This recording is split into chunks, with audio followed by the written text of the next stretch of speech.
আমি জানতাম আমার স্বামী এত রাত করে আমার ঘরে আসবে না, যাবে আমার ভাসুরের বউয়ের ঘরে। তাই আমি আমার ঘরের দরজা লক করে শুয়ে পড়ি।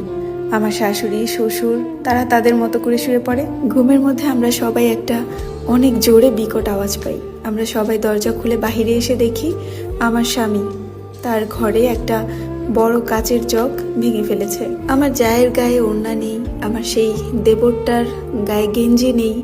তারা একই বিছানায় বসে রয়েছে, আর আমার স্বামী টিভি ভাঙার জন্য হাতে নিছে। সঙ্গে সঙ্গে আমার শ্বশুর যেয়ে আমার স্বামীকে আটকিয়ে ফেলে। এইসব দৃশ্য দেখে আমি হতভম্ব হয়ে গেছি।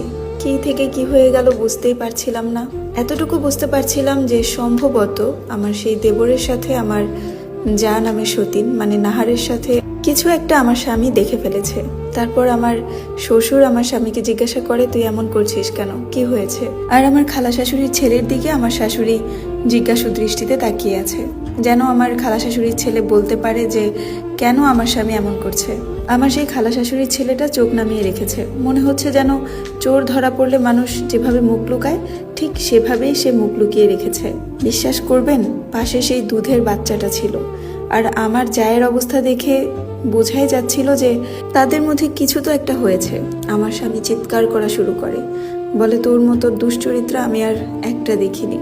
আমার ভাইকে খেলি, আমার জীবন নষ্ট করলি, এখন আবার ওর সাথে। ছি। তখন আমরা সবাই বুঝে যাই যে তার মানে আমার খালা শাশুড়ির ছেলের সাথে আমার জায়ের একটা সম্পর্ক আছে, বা সম্পর্ক তৈরি হচ্ছিল, যেটা আমার স্বামী এসে দেখে ফেলে। আমার যা আমার স্বামীকে অনেক বোঝানোর চেষ্টা করে, কিন্তু আমার স্বামী বারবার বলে যে তুই যত কিছুই বলিস না কেন, আমার নিজের চোখকে আমি কিভাবে অবিশ্বাস করব? তোর জন্য আমি আমার ফুলের মতো বউটাকে এত এত অবহেলা করি, শুধুমাত্র যেন তুই সুখে থাকিস, তুই ভালো থাকিস।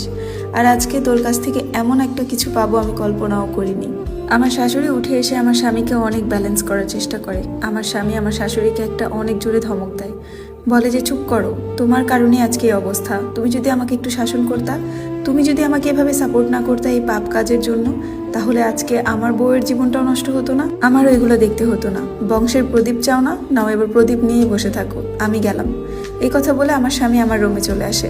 আসার সময় আমাকে একটা ঝাড়ি মারে, আমার নাম ধরে বলে, এখনো দাঁড়িয়ে থাকবি এখানে, আমার সাথে চল। আমি না কিছুই বলতে পারছিলাম না, কারণ এমন পরিস্থিতিতে আমি পড়বো বা আমি এরকম কিছু দেখবো এটা আমার কল্পনার বাহিরে ছিল। কথাই তো আছে, আল্লাহ যা করে ভালোর জন্যই করে। হয়তোবা তার এই রূপটা আমার স্বামীর সামনে আসা খুবই প্রয়োজন ছিল। আমার জানামের সতীন দৌড়ে এসে আমার শ্বশুর আর শাশুড়ির পায়ে পড়ে, বলে যে আম্মা বিশ্বাস করেন এমন কিছুই হয়নি, ও আমার রুমে আসছিল শুধু ফোনের চার্জার নেওয়ার জন্য। তখন আমার শাশুড়ি বলে, রাত 1:30 বাজে তোমার রুমে কেন আসবে ও, আর তুমিই বা কেন দরজা খুলবা? আমার শাশুড়িকে আমার যা অনেক কিছু লোভ দেখায়, অনেক বোঝানোর চেষ্টা করে। আমার শাশুড়ি একটু লোভী প্রকৃতির। আমার শাশুড়ি বলে যে আচ্ছা ঠিক আছে, তুমি বাবুকে নিয়ে ঘুমাও, আমি দেখছি সকালবেলা ওর মেজাজ ঠান্ডা করা যায় কিনা, এখন গেলে আরো বেশি সমস্যা হবে। আমার শাশুড়ি আমার সামনে এসে বলে যে তার ছেলেকে যেন এখন আমি ঠান্ডা করি, অথচ এতদিন আমার স্বামীকে সে তার বড় বউয়ের কাছে দিয়ে রেখেছে। আর এখন যখন হিতে বিপরীত হয়ে যাচ্ছে, তখন এসে বলে আমি যেন আমার স্বামীকে ঠান্ডা করি।